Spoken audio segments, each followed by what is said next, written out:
Bonjour, chasseur d'Anticosti. Comme deuxième complément à l'article, je vais vous parler un peu plus profondément de certains détails par rapport à la chasse en milieu boisé.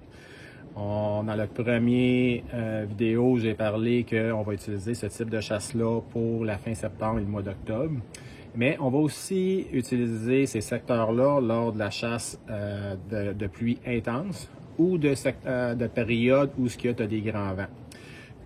On va éliminer tout de suite la partie des grands vents, c'est que ces journées-là, on doit utiliser des zones justement forestières, mais le plus possible dans des zones de 7 à 12 mètres. On veut éviter les grands graves, les gros arbres matures qui vont bouger énormément, faire beaucoup de bruit.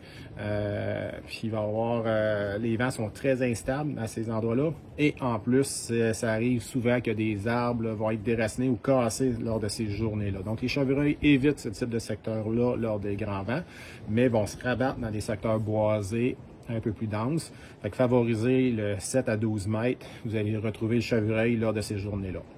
Pour les journées de pluie, de grande pluie ou les journées normales dans la période du mois d'octobre, je vous recommande d'aller chasser les zones de bois mature, principalement les zones de secteur de densité C et D, parce que ces zones-là vont vous permettre de vous déplacer dans le bois et d'avoir une vision de voir les chevreuils là, à distance, que vous n'aurez pas dans les cellules de catégorie A et B. Donc, favoriser les cellules C et D, et le plus possible, les cellules qui sont dites inéquiennes. Inéquiennes, ça représente qu'il va y avoir des sous-étages arbustifs. Ces sous-étages-là, c'est de la nourriture pour les chevreuils. C'est de la nourriture pour cette période-là. Ils vont retrouver champignons et certaines plantes. Ce qu'on ne retrouvera pas dans les secteurs équiens, équiens qui veut dire que tous les arbres ont la même hauteur, mais souvent ces secteurs-là équiens, le sol est recouvert de mousse verte et très peu de plantes. Donc, vous n'avez pas de nourriture, de source de nourriture pour le chevreuil dans ces secteurs-là.